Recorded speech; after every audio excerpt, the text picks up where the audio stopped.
제 이름은 이영숙입니다. 올해 68이 되었어요. 평생을 아들 하나 키우는 것만이 제 삶의 전부였습니다. 남편을 40에 여의고 홀로 아들 석호를 키워낸 게 제 인생의 가장 큰 자랑이자 보람이었어요.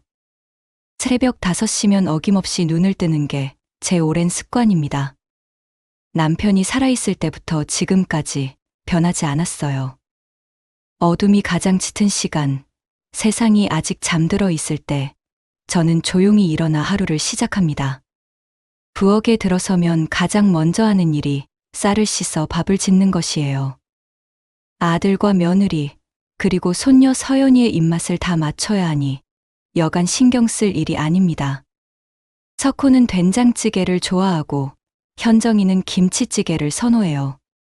서연이는 또 맵지 않은 미역국을 좋아하죠. 그래서 저는 매일 아침 3가지 국을 끓입니다. 손이 많이 가지만 가족들이 맛있게 먹는 모습을 보면 그 수고가 전혀 아깝지 않았어요. 남편이 돌아가시고 나서 제가 가장 힘들어했던 건 혼자서 모든 걸 결정해야 한다는 거였어요. 석호가 어릴 때는 감기만 걸려도 어쩔 줄 몰라 했었죠. 밤새 열을 재고 병원에 데려가고 약 먹이느라 잠도 제대로 못 잤어요. 하지만 그런 시간들이 지금 생각해보면 가장 보람찼던 순간들이었던 것 같아요. 석호가 초등학교에 들어갔을 때 일이 생각나네요. 다른 아이들은 아빠가 운동회에 와서 달리기도 하고 줄다리기도 하는데 석호만 엄마인 제가 갔었어요. 그날 석호가 엄마, 우리 아빠는 언제 와? 하고 물었을 때 가슴이 미어지는 줄 알았어요. 하지만 저는 울음을 참고 아빠는 하늘에서 우리 석호 응원하고 계셔 라고 대답했죠. 그 후로 저는 석호에게 아빠 역할까지 해야겠다고 마음먹었어요. 아들이 남자로서 부족함이 없도록 더 엄격하게 키웠죠. 때로는 너무 엄하게 했나 싶어서 밤에 혼자 울기도 했어요.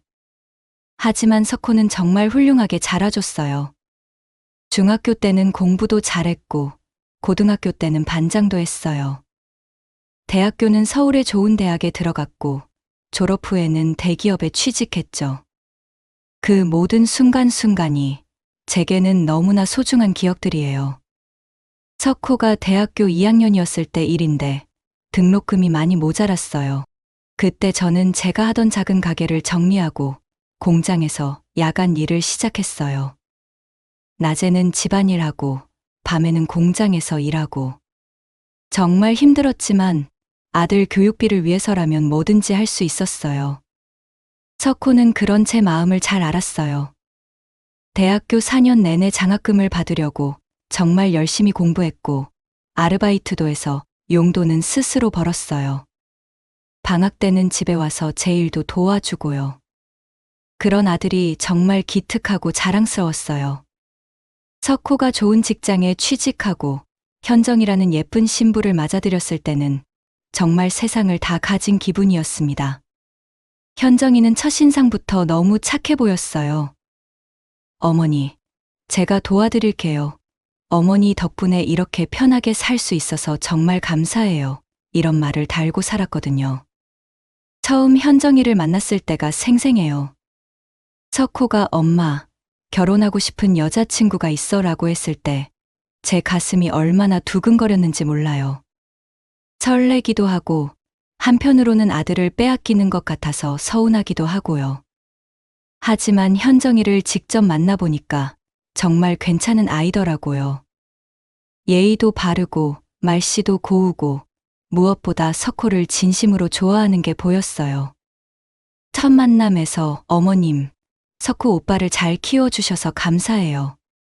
제가 이제 어머님 대신 잘 챙겨드릴게요 라고 하는데 눈물이 날 뻔했어요. 그래서 저도 마음을 활짝 열고 현정이를 친딸처럼 대했습니다. 결혼 선물로 금반지도 해주고 명절 때마다 용돈도 챙겨주고요. 현정이 부모님이 지방에 계시니까 저라도 친정어머니 역할을 해야겠다고 생각했어요. 결혼 준비할 때도 제가 많이 도와줬어요. 혼수 준비부터 예식장 예약, 신혼집 마련까지. 제 적금을 거의 다 털어서 도와줬죠. 석호 월급만으로는 결혼 준비하기가 빠듯했거든요. 현정이가 임신했을 때는 몸조리부터 산후조리까지 정말 친딸보다 더 극진하게 돌봐줬어요.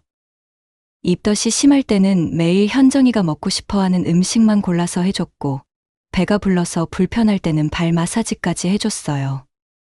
출산할 때도 제가 병원에서 밤새 기다렸죠.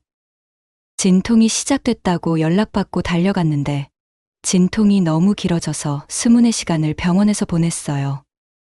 석호는 회사 일 때문에 못 왔고 현정이 어머니도 멀리 계셔서 못 오시고 결국 저 혼자서 현정이를 돌봤어요. 서연이가 태어났을 때 정말 감동이었어요. 처음으로 손주를 안아봤을 때 그 감정은 말로 표현할 수가 없었어요. 작고 여린 생명이 제 품에 안겨 있는데 눈물이 주르륵 흘러내렸어요. 석호를 처음 안아봤을 때와는 또 다른 감동이었어요. 산후조리도 제가 다 했어요. 현정이는 몸조리에만 집중하라고 집안일은 모두 제가 맡았죠. 미역국 끓이고 산모용 반찬 만들고 기저귀 갈고 밤중 수유할 때마다 일어나서 도와주고 한 달 동안 제대로 잠을 못 잤어요. 하지만 그 모든 게 행복했어요. 손주가 울 때마다 달래주고 웃을 때마다 같이 웃고 서연이가 처음으로 엄마라고 했을 때보다도 할머니라고 불렀을 때가 더 기뻤어요. 함께 살기 시작한 건 서연이가 태어나고 나서였습니다. 아들 부부가 집값 때문에 고민한다고 하니까 주저없이 제 집으로 들어와 살자고 했어요. 어차피 넓은 집에 저 혼자 사는 것도 그렇고 손녀도 가까이서 보고 싶었거든요. 현정이도 어머니 정말 감사해요.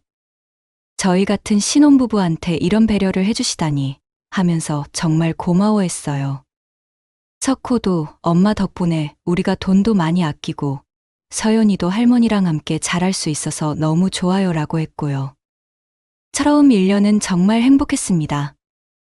아침에 일어나면 가족들의 얼굴을 볼 수 있고 저녁에는 함께 모여 식사하며 하루 있었던 일들을 나누고요. 서연이가 처음 할머니라고 불렀을 때는 눈물이 날 정도로 기뻤어요. 서연이를 키우는 재미도 쏠쏠했어요. 석호를 키울 때와는 또 다른 재미가 있었죠. 손주는 정말 다르더라고요.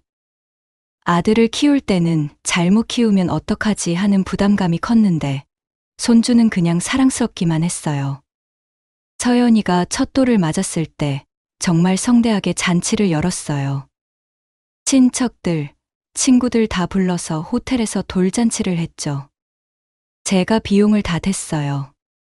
손주 첫 돌인데 성대하게 해줘야죠.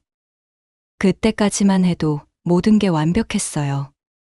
현정이는 저를 친어머니처럼 따르고 석호는 효자 소리를 들으며 잘 살고 서연이는 건강하게 자라고 정말 이보다 더 행복할 수 없다고 생각했어요. 하지만 시간이 지나면서 조금씩 이상한 점들을 느끼기 시작했습니다. 제가 정성껏 차린 반찬을 현정이가 몰래 버리는 모습을 본 적이 있어요. 쓰레기통을 비우다가 발견했는데 제가 어제 만든 연근조림과 시금치 나물이 그대로 들어있더라고요. 처음에는 이상하네. 분명히 어제 다 먹었는데 하고 넘어갔어요. 그런데 그런 일이 자꾸 반복되더라고요. 제가 공들여 만든 음식들이 쓰레기통에서 발견되는 일이 말이에요. 그때는 입맛에 안 맞나 보다 생각했어요. 젊은 사람들은 입맛이 다르니까 그럴 수도 있다고 스스로를 달랬죠. 현정이한테 뭘 해먹고 싶은지 물어봐야겠다고 생각했고요. 하지만 그런 일들이 계속 반복되면서 점점 마음이 불편해졌습니다. 아무리 입맛이 다르다고 해도 제가 정성껏 만든 음식을 그렇게 몰래 버리는 게 맞나 싶었어요. 차라리 어머니, 이건 제 입에 안 맞아요 라고 말해주면 다른 걸로 해드릴 텐데 말이에요. 현정이의 태도도 서서히 변해갔어요. 처음에는 어머니 말씀이 맞아요. 어머니 덕분이에요 하던 아이가 제 말을 건성으로 듣기 시작했어요. 제가 뭔가 조언을 하려고 하면 아, 네네 하면서 대충 넘어가고 눈을 마주치지도 않으려고 했어요. 예를 들어서 서연이가 밤에 자주 깬다고 할 때 제가 아기 배를 따뜻하게 해주면 잘 잘 거야 라고 하면 현정이는 아, 네 하면서 시큰둥한 반응을 보였어요. 그러더니 나중에는 인터넷에서 찾은 방법을 써보겠다고 하더라고요. 석호에게는 이런 이야기를 할 수 없었어요. 아들이 신혼생활에 적응하느라 힘든데 괜한 걱정을 끼치고 싶지 않았거든요. 그리고 혹시 제가 예민하게 받아들이는 건 아닌가 하는 생각도 들었고요. 며느리와 시어머니가 처음부터 딱 맞을 순 없지. 시간이 지나면 서로 이해하게 될 거야 라고 스스로를 위로했어요. 실제로 주변에서도 그런 얘기를 많이 들었거든요. 서연이가 두 돌이 되었을 무렵 현정이의 변화는 더욱 뚜렷해졌습니다. 제가 서연이를 돌보려고 하면 어머니, 요즘은 그렇게 안 해요. 육아법이 많이 바뀌었어요. 이런 식으로 제 방식을 부정하기 시작했어요. 한 번은 서연이가 감기에 걸렸을 때 제가 배를 갈아서 꿀을 타 먹이려고 했는데 현정이가 펄쩍 뛰면서 어머니, 그런 민간요법은 아이에게 해로워요 라고 했어요. 그러면서 인터넷에서 본 육아법만 옳다는 식으로 말하더라고요. 저는 그 말을 듣고 정말 당황스러웠어요. 제가 석호를 키울 때는 이런 방법들로 아무 문제 없이 잘 컸는데 지금 와서 모든 게 틀렸다고 하니 기분이 상할 수밖에요. 하지만 시대가 바뀌었으니 현정이 말이 맞을 수도 있다고 생각하려고 노력했어요. 그날 밤 잠자리에 누워서 곰곰 생각해봤어요. 정말 내가 틀렸나? 요즘은 정말 육아법이 많이 바뀐 건가? 하지만 아무리 생각해봐도 제가 석호를 키운 방식이 잘못됐다고는 생각되지 않았어요. 석호도 건강하게 잘 자랐고 지금도 아무 문제 없이 잘 살고 있는데 말이에요.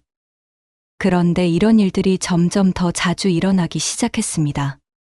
제가 하는 모든 일에 대해 현정이가 간섭하고 제 방식을 부정하고 마치 제가 뭘 모르는 사람인 것처럼 대하기 시작했어요. 특히 청소할 때가 그랬어요. 제가 오랫동안 써온 방식대로 청소를 하면 현정이가 뒤따라와서 다시 하더라고요. 어머니가 놓친 부분이 있어서요. 라고 말하면서요. 그럴 때마다 마치 제가 청소도 제대로 못하는 무능한 사람 취급을 받는 기분이었어요. 한 번은 제가 화장실 청소를 하고 났는데 현정이가 와서 어머니, 이렇게 하시면 세균이 다 안 죽어요 라면서 다시 청소를 하는 거예요. 그런데 제가 쓰던 방법과 별반 다르지 않더라고요. 그냥 세제만 다른 걸 쓸 뿐이었어요. 요리할 때도 마찬가지였어요. 제가 음식을 만들면 현정이가 몰래 간을 다시 맞추거나 양념을 추가하는 모습을 여러 번 봤어요.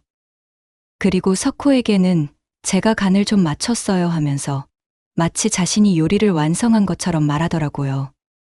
정말 속상했어요. 제가 30년 넘게 요리를 해왔는데 간도 제대로 못 맞춘다는 식으로 취급받는 기분이었거든요. 하지만 그것도 참았어요. 젊은 사람 입맛에는 이게 더 맞을 수도 있지라고 생각하면서요. 이런 일들이 쌓이면서 저는 점점 이 집에서 투명인간이 되어가는 기분이었어요. 제가 뭘 해도 인정받지 못하고 오히려 방해가 되는 존재인 것 같았어요. 예를 들어 서연이 옷을 입힐 때도 그랬어요.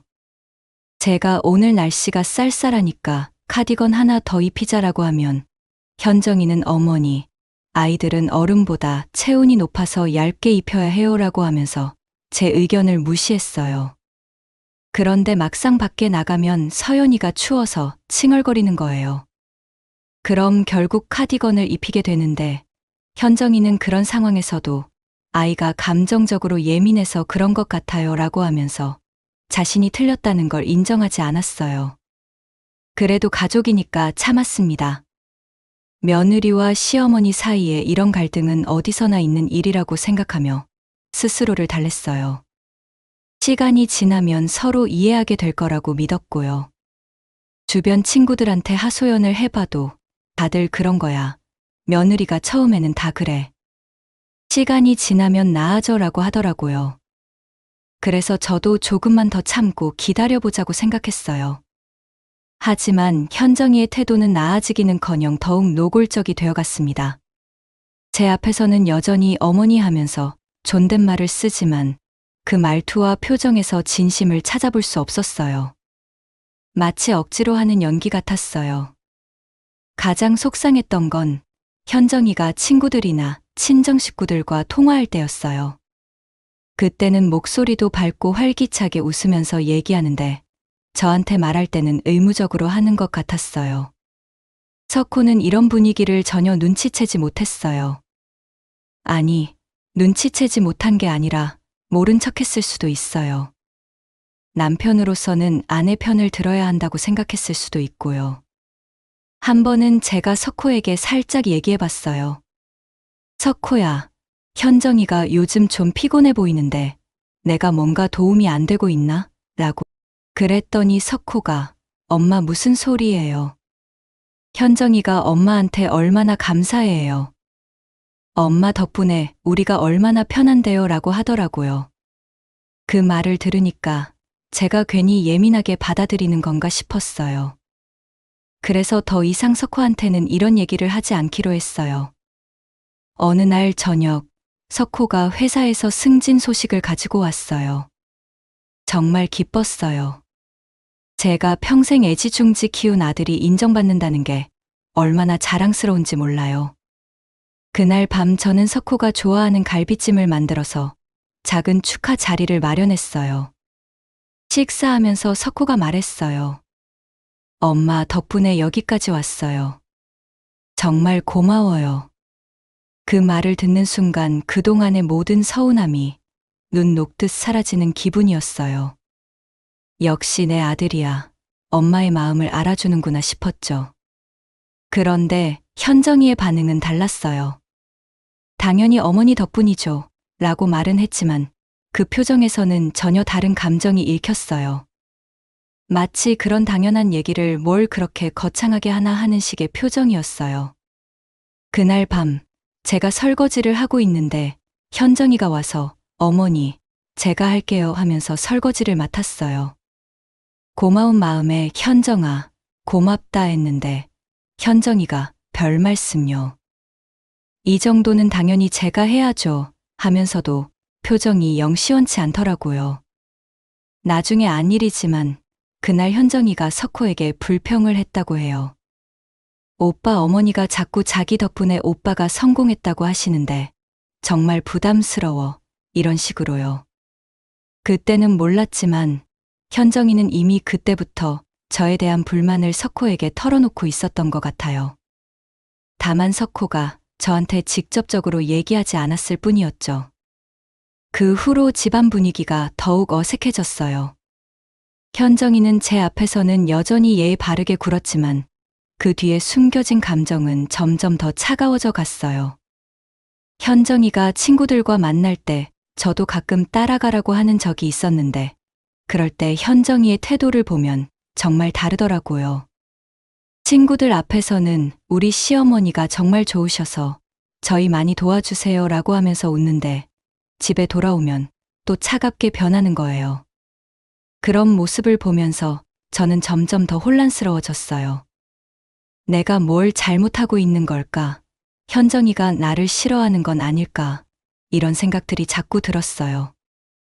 결정적인 사건이 일어난 건 그로부터 몇 달 후였습니다.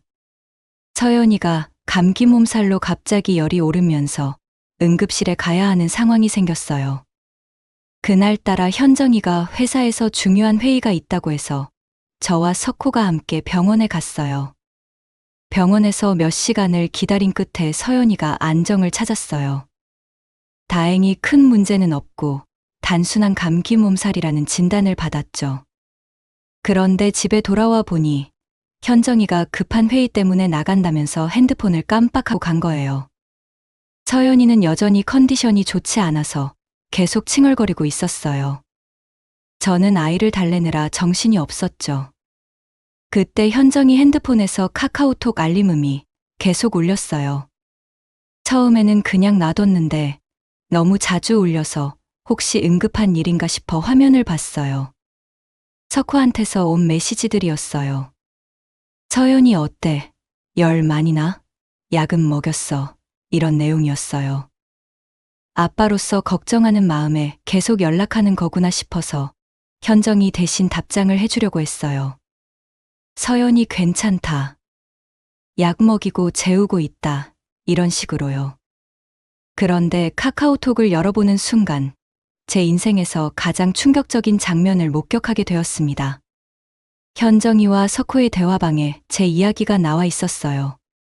그것도 제가 상상할 수 없을 정도로 모욕적인 내용으로요.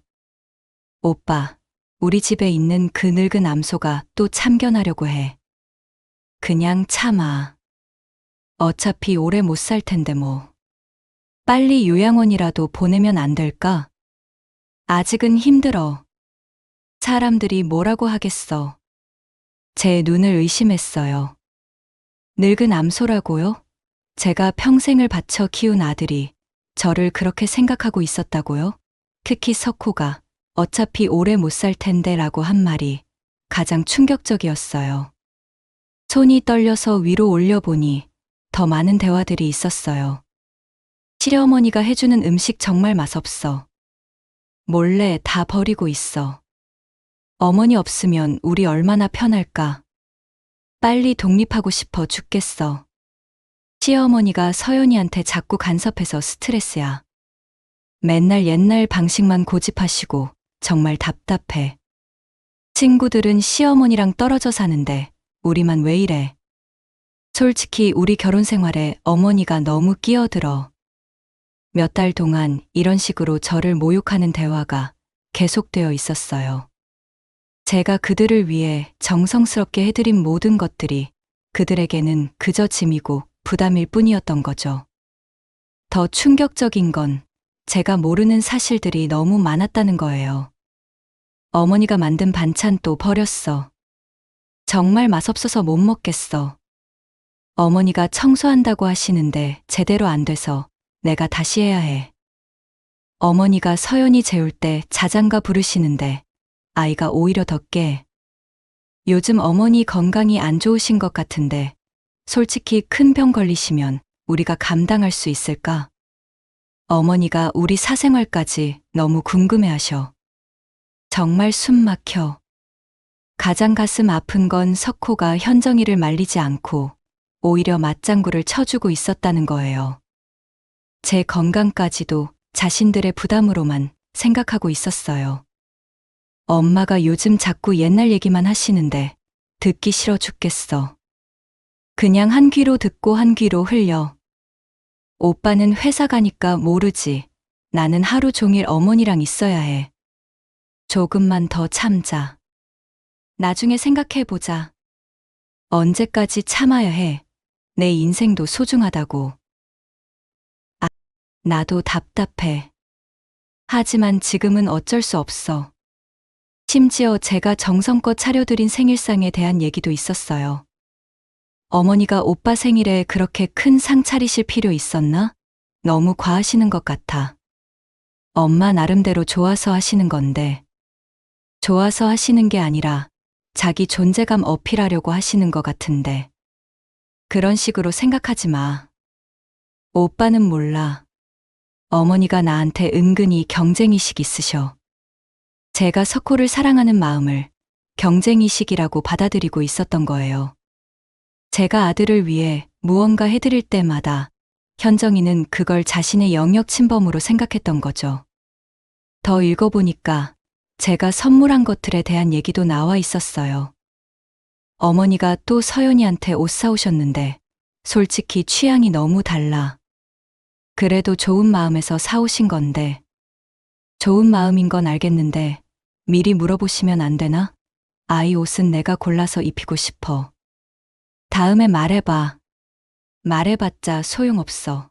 어머니는 자기 뜻대로만 하셔.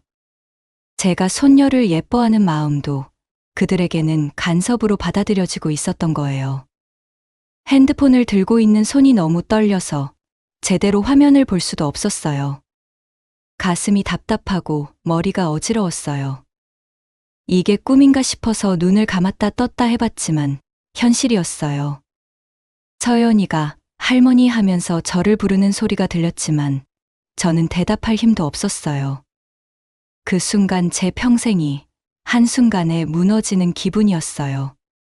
제가 지난 몇 년간 느꼈던 모든 이상한 점들이 이제야 명확해졌어요. 현정이가 제 음식을 버리던 것도, 청소를 다시 하던 것도, 제 말을 건성으로 듣던 것도 모든 게 다 이유가 있었던 거예요. 그들은 저를 진심으로 싫어하고 있었고 저 없이 살고 싶어 했던 거예요. 하지만 경제적인 이유 때문에 어쩔 수 없이 참고 있었던 거죠. 가장 충격적이었던 건 제가 아플 때의 대화였어요. 몇 달 전에 제가 심한 감기에 걸려서 며칠 누워 있었던 적이 있는데 그때의 대화가 그대로 남아 있었어요. 어머니가 감기 걸리셨는데 우리한테 옮으면 어떡해? 마스크 끼고 계시라고 해. 솔직히 어머니가 아프시면 우리가 더 고생이야. 누가 집안일 해. 빨리 나으시겠지. 만약에 정말 큰 병에 걸리시면 우리 어떡하지?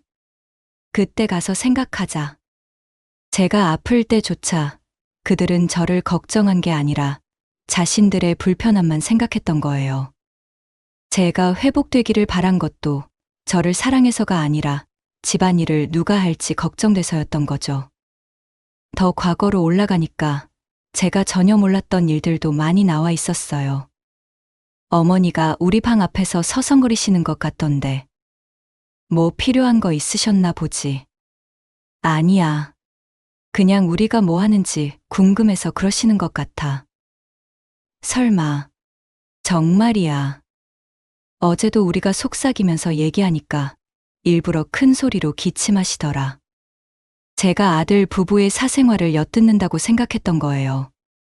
하지만 저는 그런 적이 없어요. 그냥 지나가다가 목이 아파서 기침했을 뿐인데 그런 식으로 해석했던 거죠. 어머니가 자꾸 서연이를 자기 방으로 데려가시는데 좀 그래. 할머니가 손주 예뻐하시는 거지. 예뻐하는 건 좋은데 너무 과하시는 것 같아. 서연이가 엄마보다 할머니를 더 좋아하게 되면 어떡해. 그런 걱정은 안 해도 될 것 같은데. 오빠는 몰라. 어머니가 서연이한테 자꾸 할머니가 최고지 이런 말씀하셔. 제가 손녀를 사랑하는 것조차 현정이에게는 위협으로 느껴졌던 거예요. 서연이가 저를 좋아하는 게 싫었던 거죠. 잠시 후 현정이가 집에 돌아왔어요. 어머니, 서연이 어때요? 많이 힘드셨죠? 하면서 평소와 다름없이 연기를 시작했어요. 저는 그 모습을 보면서 더욱 화가 났어요. 뒤에서는 저를 늙은 암소라고 부르면서 앞에서는 이렇게 거짓으로 웃을 수 있다니요. 괜찮다. 열도 많이 내렸어. 저는 최대한 평정심을 유지하려고 노력하며 대답했어요. 정말 감사해요. 어머니가 아니었으면 어떻게 했을까요? 현정이가 또 거짓말을 했어요. 그 순간 저는 참을 수 없었어요. 현정아, 너 핸드폰 여기 두고 갔다. 하면서 핸드폰을 건넸어요. 현정이가 핸드폰을 받는 순간 혹시 제가 뭔가 봤을까 하는 의심스러운 눈빛을 보냈어요. 하지만 저는 모른 척했어요. 아직은 때가 아니라고 생각했거든요. 그날 저녁 석호가 퇴근해서 돌아왔어요. 엄마, 오늘 고생 많으셨어요. 서연이는 어때요? 괜찮다. 약 먹고 잠들었어. 저는 짧게 대답했어요. 저녁 식사 시간에 그들은 여전히 아무렇지 않게 행동했어요. 현정이는 어머니 덕분에 우리가 편하게 살고 있어요 하면서 거짓말을 했고, 석호도 엄마가 계셔서 든든해요 하면서 립서비스를 했어요. 저는 그 모든 상황이 너무나 역겨웠어요.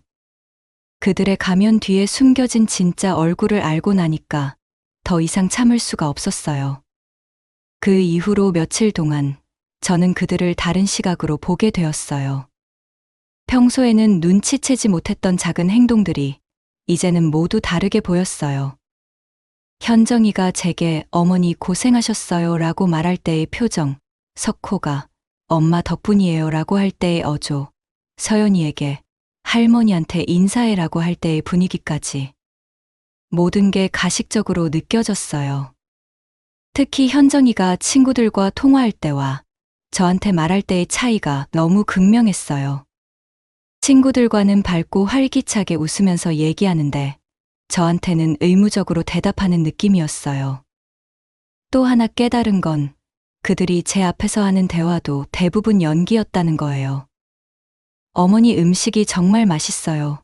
어머니가 해주시는 게 제일 좋아요. 이런 말들이 모두 거짓이었던 거죠. 그날 밤, 저는 잠들지 못하고 계속 생각했어요. 이제 어떻게 해야 할까? 그냥 모른 척하고 살까? 아니면 따져 물어볼까? 하지만 따져 물어봤자 그들이 진심으로 반성할 것 같지는 않았어요. 오히려 저를 더 조심스러워하면서 더욱 교묘하게 무시하고 괴롭힐 게 뻔했어요. 그리고 설사 그들이 사과한다고 해도 그게 진심일까 하는 의심이 들었어요. 이미 몇 년 동안 저를 속여왔는데 또 다른 거짓말을 할 수도 있잖아요. 새벽까지 뜬 눈으로 지새우면서 저는 결심했습니다. 더 이상 이런 모욕적인 생활은 할 수 없다고요. 저에게도 자존심이라는 게 있고 인간으로서의 최소한의 존엄은 지켜야 한다고 생각했어요. 하지만 성급하게 행동해서는 안 된다고 생각했어요. 철저한 계획을 세우고 제대로 된 복수를 해야겠다고 마음먹었어요. 다음 날 아침, 석호와 현정이가 출근하고 서연이가 어린이집에 간 후 저는 곧바로 행동에 옮겼습니다. 가장 먼저 한 일은 부동산에 전화를 거는 것이었어요. 여보세요. 집을 팔려고 하는데요. 어머님, 갑자기 왜 집을 파세요? 부동산 사장이 깜짝 놀라며 물었어요. 사정이 생겼어요. 빨리 처리해 주세요. 그래도 이유는 알아야. 묻지 마시고 빨리 처리만 해주세요. 시세보다 조금 낮춰도 상관없으니까 빨리 팔리는 걸로 해주세요. 부동산 사장은 더 이상 묻지 않고 알겠다고 했어요. 30년 넘게 이 동네에서 장사하면서 저를 잘 아는 분이라 더 이상 묻지 않았어요. 다음에는 은행에 갔습니다. 제 모든 예금을 정리하는 게 두 번째 일이었어요. 은행 창구에 앉아서 통장들을 하나씩 꺼내놨어요. 석호 대학 등록금을 위해 붓던 적금 통장, 남편의 사망보험금을 넣어둔 정기예금, 그리고 현정이 몰래 모아온 비상금까지요. 제 평생의 땀과 눈물이 고스란히 담긴 통장들이었어요. 여기 있는 모든 예금을 해지해서 하나의 계좌로 합쳐주세요. 그리고 이 계좌는 저 외에는 그 누구도, 심지어 제 아들이라도 건드릴 수 없도록 최고 등급의 보안을 설정해 주세요. 은행 직원이 놀란 표정을 지었지만 제 단호한 어조에 별다른 질문 없이 업무를 처리해 주었어요. 현정이가 결혼 초부터 어머니, 저희가 관리해 드릴게요. 요즘은 앱으로 하는 게 이자도 더 나와요 하며 제 통장들을 노렸던 게 떠올랐어요. 그때마다 늙어서 그런 건 잘 모른다며 어물쩍 넘겼던 제 자신이 얼마나 현명했는지 새삼 깨달았어요. 만약 그때 현정이 말을 들어서 통장을 맡겼다면 지금 이런 결단을 내리기 어려웠을 거예요. 경제적 자립이 없었다면 아무리 분하고 억울해도 참고 살 수밖에 없었을 테니까요. 모든 금융 자산이 하나의 계좌로 정리되고 새 통장을 받았을 때 저는 비로소 제 인생의 완전한 주도권을 되찾은 기분이었습니다. 이 돈은 이제 저를 지켜줄 가장 강력한 무기이자 누구도 빼앗을 수 없는 제 성체가 될 거였어요. 집으로 돌아와서는 마지막 시험을 해봤습니다. 제 결심에 한치의 흔들림도 없는지 확인하기 위해서였어요. 현정이에게 전화를 걸었어요. 일부러 힘없는 목소리를 연기하면서요. 현정아, 나다. 몸이 갑자기 너무 아파서 움직일 수가 없어. 어지럽고 속도 메스껍고. 정말 미안하지만 오늘은 내가 저녁 준비를 못할 것 같구나. 수화기 너머로 순간 차가운 정적이 흘렀어요. 제 건강을 걱정하는 따뜻한 목소리가 들려오길 기대하지도 않았지만 그래도 혹시나 했었어요. 어머니, 갑자기 그러시면 어떡해요? 저 오늘 회사에서 중요한 야근이 있고 오빠도 회식 있는데요. 좀 미리 말씀해 주셨어야죠. 짜증과 원망이 가득 담긴 차가운 목소리였어요. 제 건강 상태에 대한 걱정은 단 한마디도 없었어요. 오직 자신의 일정이 틀어졌다는 불평뿐이었죠. 미안하구나. 그럼 어쩔 수 없지. 끊는다. 전화를 끊고 저는 조용히 눈을 감았어요. 마지막 남은 한 조각의 기대마저 완전히 사라지는 소리가 들리는 듯 했어요. 이제 모든 준비가 끝났어요. 가면을 벗기고 이 지긋지긋한 연극의 막을 내릴 시간이 왔어요. 그 며칠 동안 저는 평소와 다르지 않게 행동하려고 노력했어요. 그들이 제 계획을 눈치채면 안 되니까요. 아침에 일어나 밥 짓고, 반찬 만들고, 서연이 돌보고, 집안일하고, 모든 걸 평상시와 똑같이 했어요. 하지만 그들을 보는 제 시선은 완전히 달라져 있었어요. 현정이가 어머니 고생하셨어요 라고 할 때마다 속으로는 저 거짓말쟁이가 하고 생각했어요. 석호가 엄마 덕분이에요 라고 할 때마다 너도 공범이구나 하고 생각했고요. 특히 서연이를 보면 마음이 정말 복잡했어요. 이 아이는 아무 잘못이 없는데 어른들의 갈등 때문에 피해를 보게 될 텐데 하는 생각이 들었어요. 하지만 이대로 계속 살면 저만 더 피해를 보게 될 거라는 생각이 더 컸어요. 운명의 날은 토요일 저녁으로 정했습니다. 저는 아들 부부에게 오랜만에 맛있는 걸 해줄 테니까 일찍 들어와. 너희에게 중요한 얘기도 있고 라고 말했어요. 중요한 얘기라는 말에 그들 눈에 탐욕스러운 기대감이 스치는 걸 똑똑히 봤어요. 분명 제 재산 증여나 앞으로 더 헌신적으로 돌봐주겠다는 약속 같은 걸 기대하고 있을 거예요. 석호가 엄마, 무슨 중요한 얘기예요?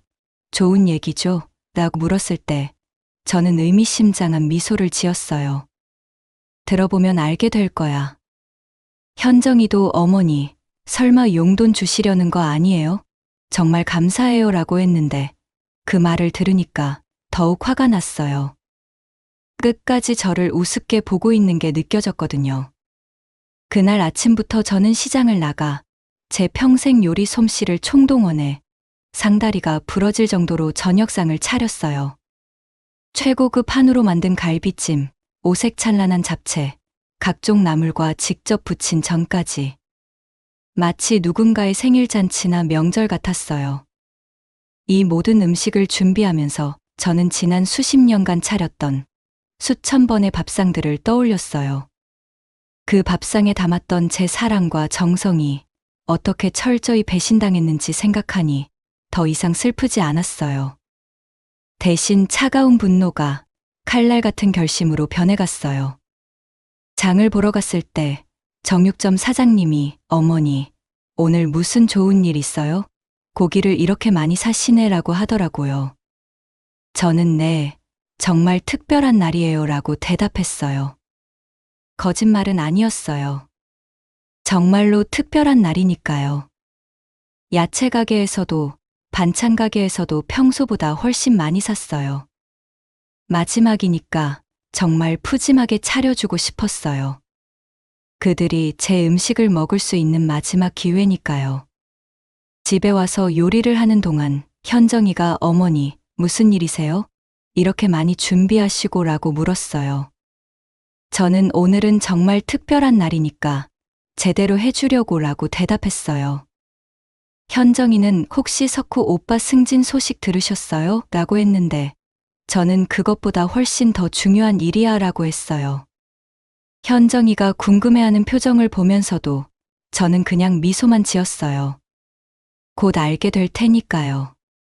석호와 현정이는 제 의도를 전혀 눈치채지 못한 채 어머니, 오늘 무슨 날이에요? 완전 진수성찬이네요. 하며 호들갑을 떨었어요. 저는 그런 그들의 모습을 하나하나 제 눈에, 제 마음에 새기며 조용히 미소 지었어요. 네, 이것은 그들과 함께하는 제가 베푸는 최후의 만찬이었어요. 실컷 먹어두세요. 이 늙은 암소가 차려주는 마지막 밥상이니까요. 식사하는 동안 그들은 정말 맛있게 먹었어요. 현정이는 어머니 요리가 정말 최고예요라고 했고, 석호도 엄마 갈비찜은 세상에서 제일 맛있어요라고 했어요.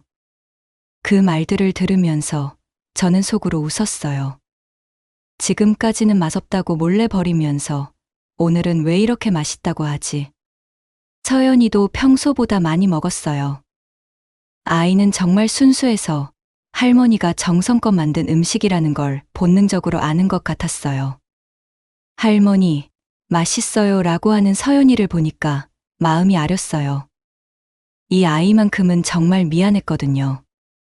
식사가 끝나고 차와 과일을 내놓았을 때 드디어 제가 입을 열었어요. 시끌벅적하던 식탁에 순간 정적이 흘렀고 아들과 며느리는 기대감 어린 눈으로 저를 바라봤어요. 오늘 이렇게 다 모이라고 한 건 다른 게 아니다. 저는 차잔을 내려놓고 정면으로 현정이를 똑바로 쳐다봤어요. 제 차갑고 굳은 시선을 마주한 현정이의 눈이 미세하게 흔들리는 걸 놓치지 않았어요. 현정아, 며칠 전에 내가 내 핸드폰을 우연히 봤다. 제 말에 현정이의 얼굴이 눈에 띄게 굳어졌어요. 석호는 무슨 영문인지 몰라. 엄마 갑자기 그게 무슨 하며 저와 현정이를 번갈아 쳐다볼 뿐이었죠. 저는 잠시 말을 멈추고 그 숨막히는 정적을 즐겼어요. 그리고 가장 차분하지만 모든 사람의 심장을 꿰뚫을 만큼 날카로운 목소리로 다음 말을 이었어요. 내 이름이 늙은 암소로 저장되어 있더구나. 쨍그랑 날카로운 소리가 거실을 울렸어요. 현정이가 들고 있던 차잔이 바닥에 떨어져 깨진 소리였어요. 현정이의 얼굴은 순식간에 새하얗게 질려 핏기 하나 없었고 석호 역시 얼굴이 창백해져서는 입을 벌린 채 말이 나오지 않았어요. 두 사람 모두 자신들의 모든 대화가 발각됐다는 걸 직감한 듯했어요. 석호가 떨리는 목소리로 먼저 입을 열었어요. 그건 저희가 현정이도 입술을 파르르 떨며 필사적으로 변명을 지어냈어요. 어머니, 그건 절대 그런 뜻이 아니고요. 그냥 친구들끼리 장난으로. 요즘 젊은 사람들이 그런. 정말이에요, 어머니. 오해세요? 그때였어요. 저는 기다렸다는 듯이 그들의 구차한 변명을 산산조각 낼 마지막 카드를 꺼내 들었어요. 장난이라고? 애칭이라고? 저는 피식하고 경멸이 담긴 웃음을 터뜨렸어요. 그럼 어차피 오래 못 살 텐데 라고 한 것도 장난이고 그냥 참아라고 한 것도 장난이었겠구나. 석호야, 너도 함께 한 말들 말이야. 그 한마디에 모든 상황은 종료됐어요. 석호와 현정이는 더 이상 아무런 변명도 하지 못하고 잿빛이 된 얼굴로 고개를 푹 숙였어요. 자신들이 함께 저질렀던 모든 대화가 낱낱이 드러난 순간이었어요. 저는 그 순간 자리에서 천천히 일어났어요. 그리고 제 인생을 건 가장 장엄하고 비장한 마지막 선언을 시작했어요. 나는 너를 아들로 키우고 너를 며느리로 맞아들여 내 모든 것을 다 내주었다. 내 남은 인생을 너희 행복을 위해 바치는 게 당연하다고 생각했다. 하지만 너희는 그 소중한 시간 동안 나를 짐승 취급하며 뒤에서 비웃고 모욕했구나. 제 목소리는 떨리지 않았어요. 오히려 얼음장처럼 차갑고 단단했어요. 한 음절 한 음절이 비수처럼 날아가 그들의 심장에 박혔어요. 나는 오늘부로 너희의 어머니도 시어머니도 아니다. 너희가 시작한 이 더럽고 역겨운 연극의 주인공 노릇은 이제 그만하겠다. 너희는 오늘 너희 인생에서 가장 든든한 울타리와 뿌리를 동시에 잃는 거다. 저는 제 방으로 들어가 미리 싸둔 작은 가방 하나를 들고 나왔어요. 석호와 현정이는 망부석처럼 굳어서 저를 바라볼 뿐 아무도 감히 저를 막지 못했어요. 그리고 이 집은 이미 팔렸다. 며칠 내로 새 주인이 들어올 테니 너희도 이제 너희 살 곳을 알아서 찾아봐라. 내가 주는 마지막 선물이다. 마지막 말을 남기고 저는 현관문을 향해 걸어갔어요. 뒤에서 석호가 뒤늦게 정신을 차리고 엄마, 잘못했어요. 제발 하고 절박하게 부르는 소리가 들려왔지만 저는 단 한 번도 뒤돌아보지 않았어요. 현정이도 어머님, 정말 죄송해요. 제발 한 번만 용서해 주세요 하면서 울부짖었지만 저는 마음이 전혀 흔들리지 않았어요. 너무 늦었어요. 서연이만 상황을 이해하지 못하고 할머니 어디 가세요? 라고 물었어요. 그 목소리를 들으니까 가슴이 찢어지는 것 같았지만 저는 참았어요. 문을 열고 밖으로 나와 제 손으로 직접 문을 닫았어요. 철컥하고 둔탁하게 잠기는 문소리와 함께 제 지긋지긋했던 과거와의 인연도 그렇게 완벽하고 영원하게 끊어졌어요. 그 지옥 같았던 집에서 나온 저는 아파트 단지 입구에서 저를 기다리고 있던 친구의 차에 말없이 올라탔어요. 제 처참한 꼴을 보이고 싶지 않아 미리 연락해둔 제 사정을 모두 듣고 유일하게 제 편이 되어준 오랜 친구였어요. 친구는 아무것도 묻지 않고 그저 제 어깨를 두어 번 토닥여준 뒤 고속도로를 향해 차를 몰았어요. 빠르게 스쳐 지나가는 차창 밖 풍경을 보며 저는 제가 평생 살았던 동네가 한순간에 낯설게 느껴지는 기묘한 감각에 휩싸였어요. 백미러를 통해 점점 작아지는 아파트의 모습을 봤지만 이상하게도 눈물은 단 한 방울도 나지 않았어요. 서운함이나 섭섭함보다는 수십 년간 저를 짓누르던 무거운 갑옷을 벗어던진 듯한 해방감이 훨씬 더 컸어요. 제가 향한 곳은 고향 친구가 운영하는 시골의 작은 펜션이었어요. 산과 강이 어우러진 아름다운 곳이었어요. 도시의 복잡함과는 전혀 다른 고요함이 있는 곳이었죠. 다음 날 아침, 새소리에 잠을 깬 저는 창문을 열고 맑은 공기를 마셨어요. 어제까지의 모든 일이 꿈만 같았어요. 이렇게 조용하고 평화로운 아침을 맞이한 게 언제였나 싶었어요. 약속대로 부동산 사장님에게서 전화가 걸려왔어요.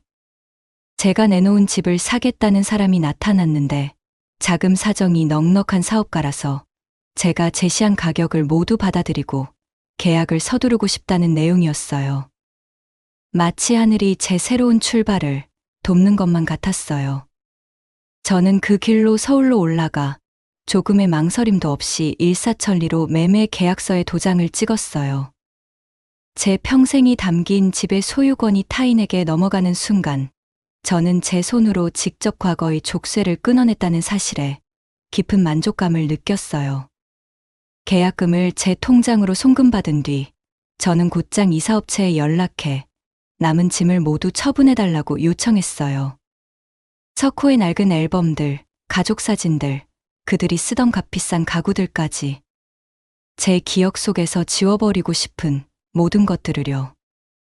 단 하나, 제 방에 있던 작은 화장대와 제 손때 묻은 몇 가지 소품만은 따로 챙겨서 제가 있는 곳으로 보내달라고 부탁했어요.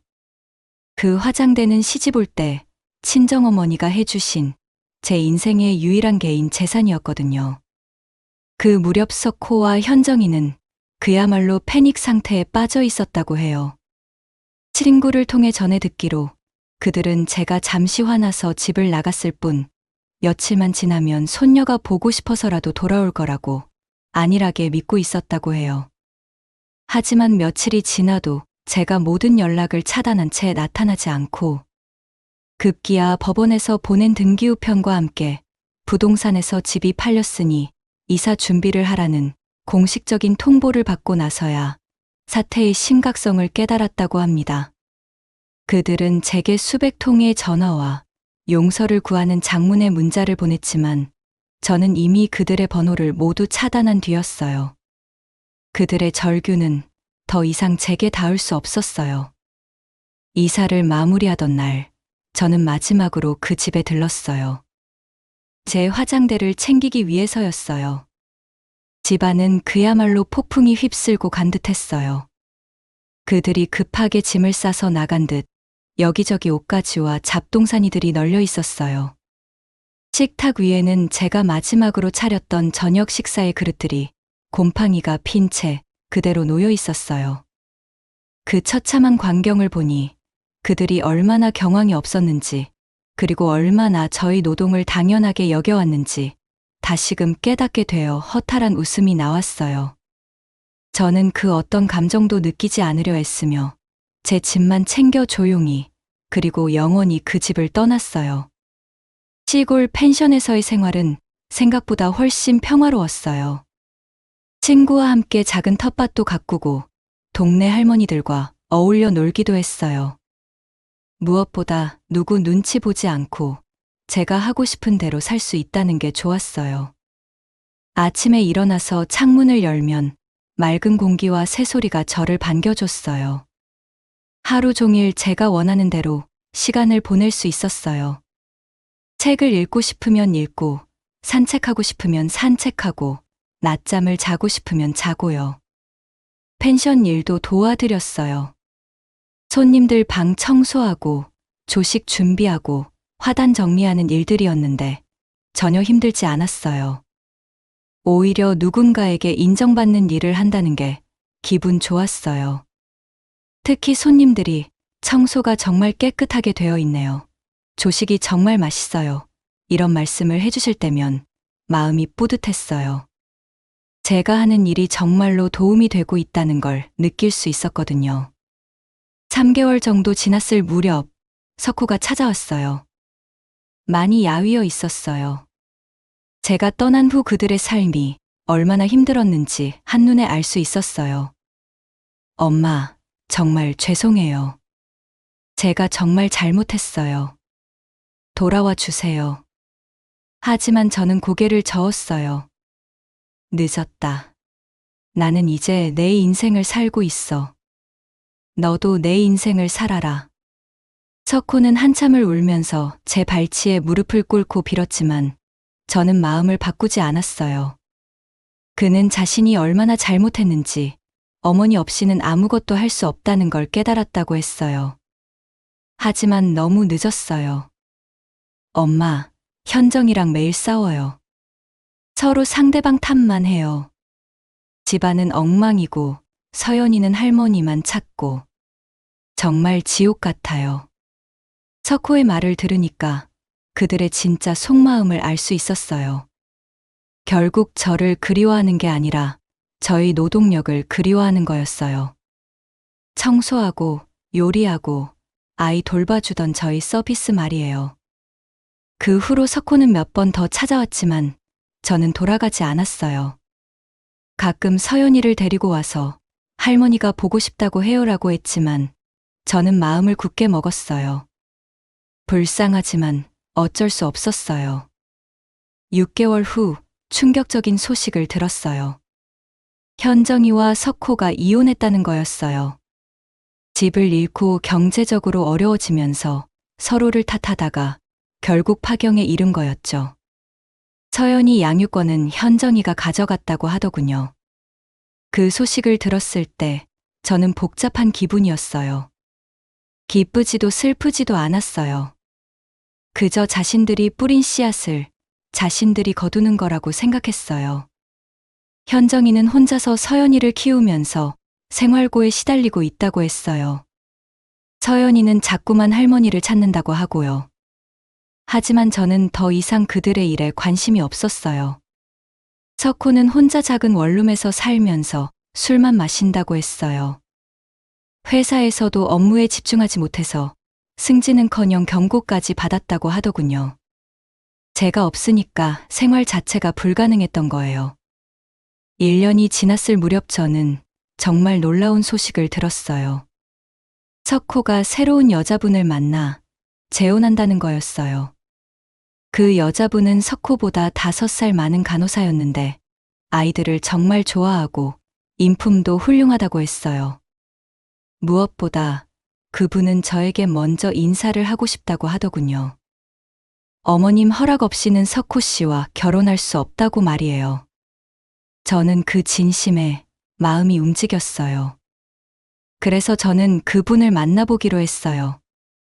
조용한 찻집에서 만났는데 정말 따뜻하고 진실한 분이었어요. 무엇보다 석호를 진심으로 아끼고 있다는 게 느껴졌어요. 어머님, 저는 어머님이 그동안 얼마나 힘드셨는지 석호 씨에게 다 들었어요. 정말 죄송해요. 만약 저와 결혼을 허락해 주신다면 저는 어머님을 정말 친어머니처럼 모시겠어요. 그 말을 듣는 순간 눈물이 났어요. 정말 오랜만에 누군가에게서 진심을 느꼈거든요. 미경 씨는 현정이와는 완전히 달랐어요. 말 한마디 한마디에서 진심이 느껴졌고 무엇보다 저를 진짜 어머니로 대하려는 마음이 보였어요. 어머님, 석호 씨가 정말 많이 달라졌어요. 어머님께 얼마나 죄송해하는지, 어머님이 얼마나 그리운지 매일 얘기해요. 어머님이 아니시면 안 된다고, 꼭 용서를 받고 싶다고 해요. 고맙습니다. 석호를 잘 부탁해요. 그렇게 저는 석호의 재혼을 허락했어요. 그리고 조건을 하나 걸었어요. 나는 여전히 예전처럼 같이 살 생각은 없어요. 하지만 가끔 안부는 묻고 지내요. 그리고 석호가 정말 잘못을 뉘우치고 있다는 걸 보여준다면 언젠가는 다시 가족이 될 수도 있어요. 미경 씨는 정말 다른 사람이었어요. 한 달에 한 번씩은 안부 전화를 드리고 명절 때마다 찾아와서 인사를 드렸어요. 그리고 무엇보다 석호를 정말 잘 변화시켰어요. 석호는 이제 제게 진심으로 사과할 줄 알았고 자신의 잘못을 인정했어요. 그리고 미경 씨와 함께 시골까지 찾아와서 텃밭 일도 도와주고 집수리도 해줬어요. 처음에는 어색했어요. 아들이지만 한동안 원수처럼 지냈던 사이니까요.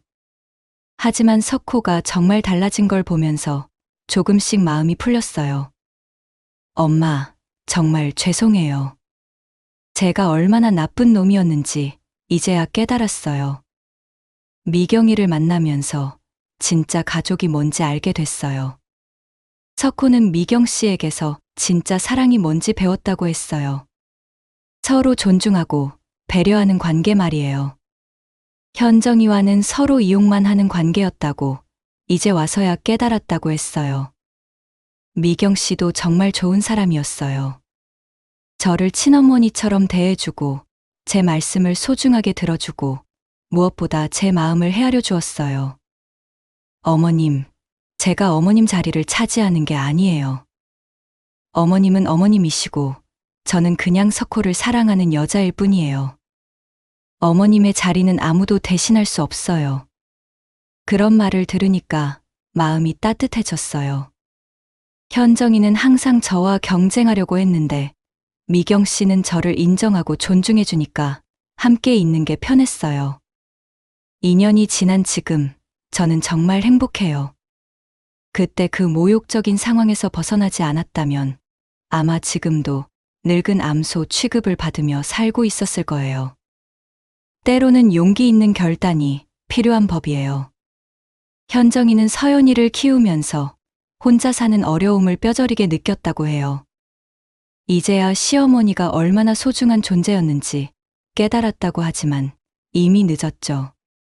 서연이는 가끔 미경 씨를 통해서 저에 대한 이야기를 듣는다고 해요.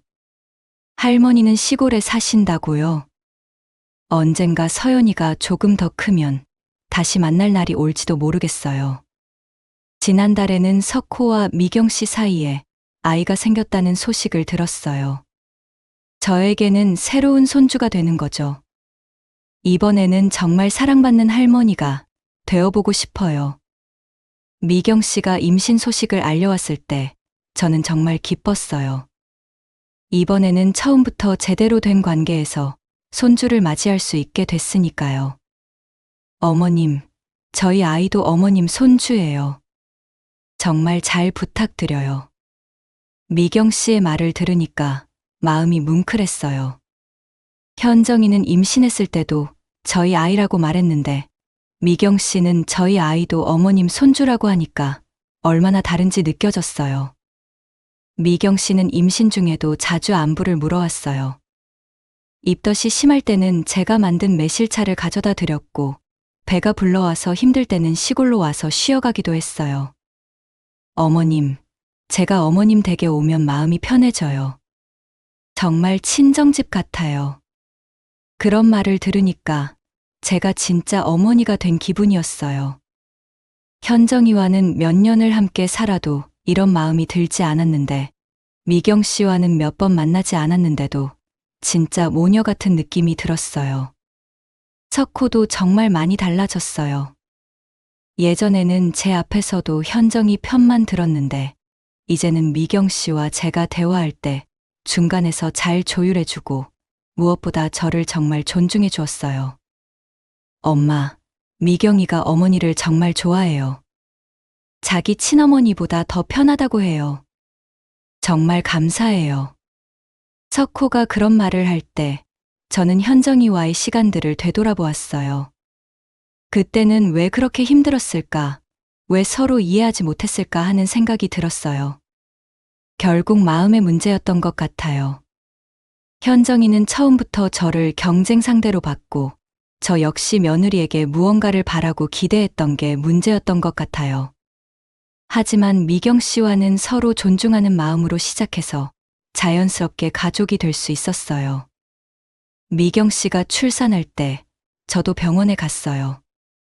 현정이가 서연이를 낳을 때와는 완전히 다른 기분이었어요. 그때는 의무감으로 갔다면 이번에는 정말 기쁜 마음으로 갔거든요. 새로운 손주 민준이가 태어났을 때 저는 정말 감동했어요.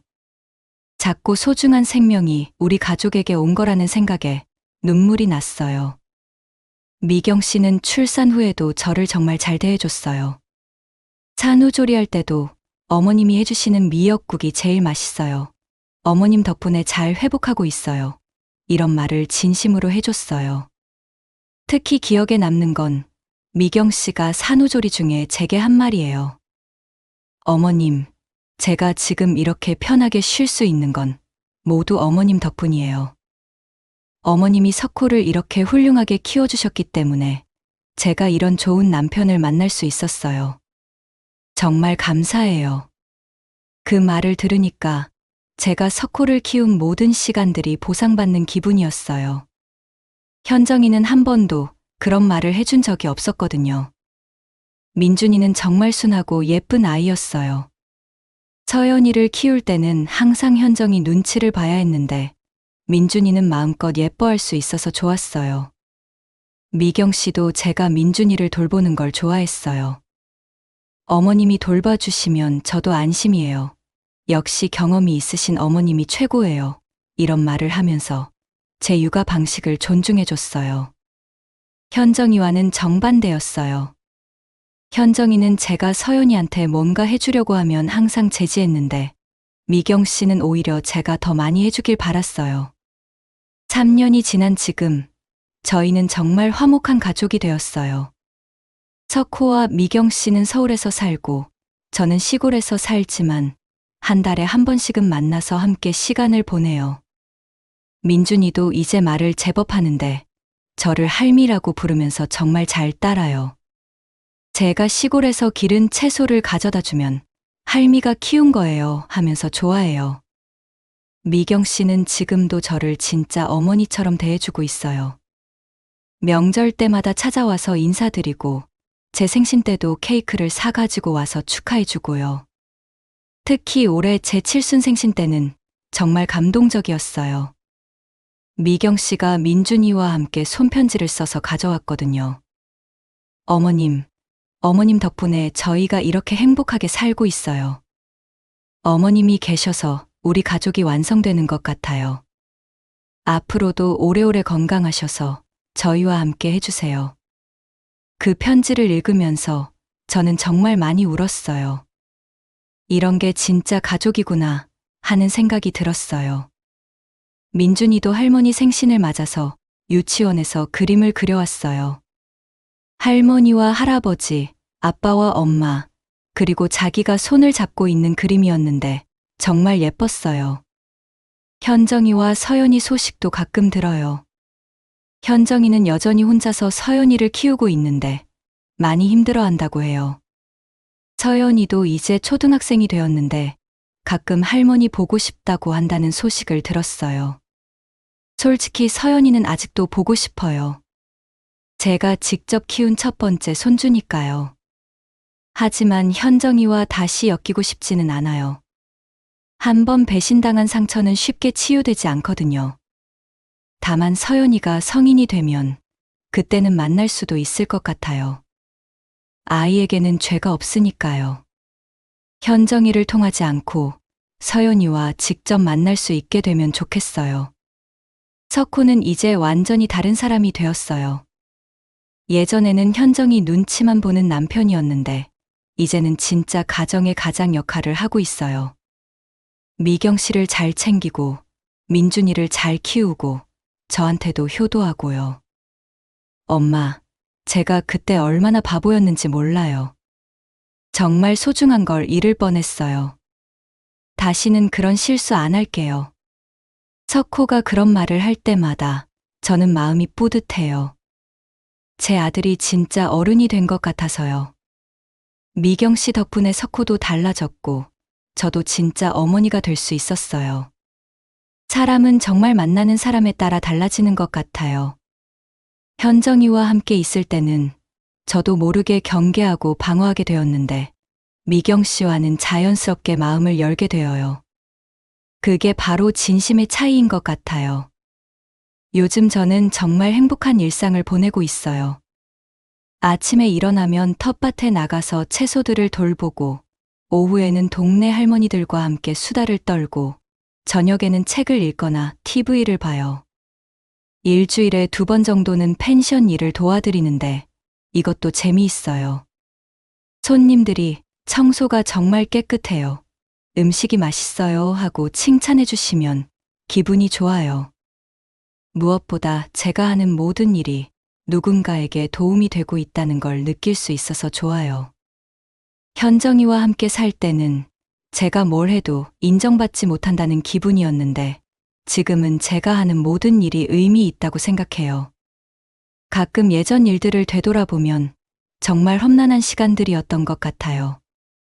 현정이에게 늙은 암소라고 불렸던 그 순간이 제 인생의 전환점이었어요. 만약 그 카카오톡을 보지 못했다면 아마 지금도 그 모욕적인 상황에서 벗어나지 못했을 거예요. 그 사건이 있고 나서 저는 정말 많은 걸 깨달았어요. 가장 큰 깨달음은 아무리 가족이라고 해도 서로 존중해야 한다는 거였어요. 그리고 경제적 자립이 얼마나 중요한지도 깨달았고요. 만약 제가 경제적으로 의존하고 있었다면 아무리 화가 나도 그 상황에서 벗어날 수 없었을 거예요. 하지만 제가 나름대로 경제적 기반을 갖고 있었기 때문에 용기 있는 결단을 내릴 수 있었어요.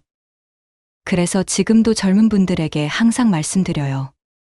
아무리 가족을 위해서라도 자신만의 경제적 기반은 반드시 지키세요라고요. 그게 바로 자신을 지키는 가장 확실한 방법이니까요. 또 하나 깨달은 건 사람은 언제든지 새로 시작할 수 있다는 거예요. 저는 68세에 완전히 새로운 인생을 시작했어요. 처음에는 두렵기도 했지만 지금은 그때의 결단이 정말 잘한 일이었다고 생각해요. 나이가 많다고 해서 포기할 필요는 없어요. 저는 70세가 넘은 지금도 매일 새로운 걸 배우고 새로운 사람들을 만나고 새로운 경험을 하고 있어요. 최근에는 스마트폰 사용법도 배웠어요. 미경 씨가 어머님, 카카오톡 하시면 민준이 사진을 실시간으로 보여드릴 수 있어요 라고 해서 배우기 시작했어요. 처음에는 정말 어려웠는데 지금은 제법 잘 써요. 민준이 사진을 받을 때마다 정말 행복해요. 아이가 밥을 먹는 모습, 놀이터에서 노는 모습, 잠든 모습까지 모든 순간을 함께 할 수 있어서 좋아요. 가끔 민준이가 영상통화를 걸어오기도 해요. 할머니 하면서 손을 흔드는 모습을 보면 마음이 녹아요. 비록 멀리 떨어져 있지만 기술 덕분에 더 가까이 느낄 수 있어요. 요즘 계획 중인 게 하나 있어요. 내년에 민준이가 유치원에 들어가면 서울에 작은 집을 하나 얻어서 일주일에 며칠씩 손주 돌보는 일을 도와드리려고 해요. 미경 씨가 어머님, 정말 괜찮으세요? 너무 무리하시는 거 아니에요? 라고 걱정해 주시는데 저는 전혀 무리가 아니에요. 오히려 손주와 더 많은 시간을 보낼 수 있어서 기대돼요. 이번에는 현정이 때와는 완전히 다를 거예요. 미경 씨는 제가 민준이를 돌보는 걸 진심으로 고마워하고 제 방식을 존중해 주니까 훨씬 편하게 도움을 드릴 수 있을 거예요. 그리고 무엇보다 이번에는 제가 원해서 하는 일이에요.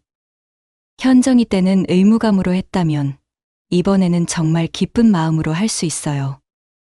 제 이야기를 듣는 분들 중에 비슷한 상황에 계신 분이 있다면 부디 자신을 너무 낮추지 마세요. 아무리 가족이라고 해도 기본적인 존중은 있어야 하는 법이니까요. 그리고 언제든 새로운 시작을 할 수 있다는 걸 잊지 마세요. 저는 이제 75세이지만 제 인생에서 가장 자유롭고 당당한 시간을 보내고 있어요. 매일 아침 일어날 때마다 오늘은 또 어떤 행복한 일이 기다리고 있을까 하는 기대감으로 가득해요. 그리고 가끔 미경 씨가 안부 전화를 드려요. 어머님, 안녕하세요. 석호가 어머님 보고 싶어 해요. 언제 한번 저희 집에 놀러 오세요. 이런 따뜻한 말을 들을 때면 가슴이 뭉클해져요. 정말로 저희는 다시 완전한 가족이 되었어요. 하지만 이번에는 제가 원하는 방식으로 서로 존중하는 관계로 말이에요. 그리고 그것이 진짜 가족의 모습이라고 생각해요. 제가 겪은 일이 누군가에게는 작은 교훈이 되기를 바라요. 가족이라는 이름으로 자신을 희생하기만 하지 마시고 때로는 자신의 존엄을 지키기 위해 용기 있는 선택을 하시길 바라요. 인생은 한 번뿐이니까요. 마지막으로 한 가지 더 말씀드리고 싶은 게 있어요. 제가 이런 결단을 내릴 수 있었던 건 경제적 자립이 있었기 때문이에요. 여러분도 아무리 가족을 위해서라도 자신만의 경제적 기반은 반드시 지키세요. 그것이 바로 자신을 지키는 가장 확실한 방법이니까요. 그리고 무엇보다 중요한 건 자신을 사랑하는 마음이에요. 다른 사람을 사랑하기 전에 먼저 자신을 사랑해야 해요. 자신을 소중히 여기는 사람만이 다른 사람으로부터도 사랑받을 수 있어요. 오늘도 창밖으로는 새들이 자유롭게 날아다니고 바람이 시원하게 불어옵니다. 저는 더 이상 누구에게 맞춰 살지 않아요. 제가 원하는 시간에 일어나고, 제가 좋아하는 음식을 먹고, 제가 만나고 싶은 사람들과 시간을 보내요. 그리고 무엇보다 저는 이제 진짜 이영숙으로 살고 있어요. 누군가의 엄마나 시어머니가 아닌 온전한 나 자신으로요. 여러분도 꼭 기억하세요. 당신도 누군가에게 소중한 사람이고 존중받을 자격이 있는 소중한 존재라는 걸요. 그 사실만은 절대 잊지 마시길 바라요. 지난주에는 정말 특별한 일이 있었어요. 민준이가 처음으로 할머니 사랑해요라고 말했거든요. 그 말을 듣는 순간 제 마음이 얼마나 벅찼는지 몰라요. 현정이와 서연이를 통해서는 한 번도 들어보지 못한 말이었어요. 서연이도 저를 좋아하긴 했지만 현정이가 항상 중간에서 방해해서 자연스러운 사랑 표현을 할 수 없었거든요. 하지만 민준이는 달라요. 미경 씨가 할머니가 얼마나 좋은 분인지, 할머니가 우리를 얼마나 사랑하시는지 이런 얘기를 평소에 많이 해주거든요. 그래서 민준이도 저를 진심으로 사랑하게 된 것 같아요. 이제 저는 정말 완전한 할머니가 된 기분이에요. 현정이와 있을 때는 항상 눈치를 봐야 했는데 미경 씨와는 자유롭게 할머니 역할을 할 수 있어요. 앞으로의 계획도 있어요. 민준이가 좀 더 크면 함께 여행도 가고 싶고 제가 어릴 때 살던 고향도 구경시켜주고 싶어요. 그리고 제가 석호를 키웠던 이야기들도 들려주고 싶고요. 무엇보다 민준이에게는 진짜 사랑이 뭔지 보여주고 싶어요. 조건 없는 사랑, 서로 존중하는 사랑 말이에요. 그래서 민준이가 자라서도 따뜻한 마음을 가진 사람이 되었으면 좋겠어요. 제 인생을 되돌아보면 정말 우여곡절이 많았어요. 남편을 일찍 여의고 혼자서 아들을 키우고 며느리와 갈등을 겪고 그 갈등을 해결하기 위해 과감한 결단을 내리고 하지만 그 모든 과정이 지금의 저를 만들었다고 생각해요. 만약 현정이와의 갈등이 없었다면 저는 아마 계속 누군가에게 의존하며 살았을 거예요. 그 아픈 경험이 있었기 때문에 진짜 독립적인 사람이 될 수 있었어요. 그리고 그 경험이 있었기 때문에 미경 씨 같은 진짜 가족을 더욱 소중히 여길 수 있게 된 것 같아요. 좋은 관계가 얼마나 귀한 건지 뼈저리게 깨달았거든요. 인생은 정말 신기한 것 같아요. 가장 어둡고 힘든 시간이 새로운 시작의 발판이 되기도 하고 가장 큰 상처가 가장 큰 성장의 기회가 되기도 하고요. 저는 이제 제 남은 인생을 정말로 의미 있게 살고 싶어요. 가족들과 좋은 시간을 보내고 제가 할 수 있는 일들로 다른 사람들에게 도움이 되고 매일매일 감사한 마음으로 살고 싶어요. 그리고 언젠가 저에게도 마지막이 올 텐데 그때 후회 없이 정말 잘 살았다고 말할 수 있었으면 좋겠어요. 지금까지 제 이야기를 들어주셔서 정말 감사해요. 제 경험이 누군가에게 작은 도움이라도 된다면 그것만으로도 충분히 의미 있는 일이라고 생각해요. 여러분도 모두 행복하시고 자신을 사랑하며 당당하게 살아가시길 바라요. 인생은 정말 아름다우니까요.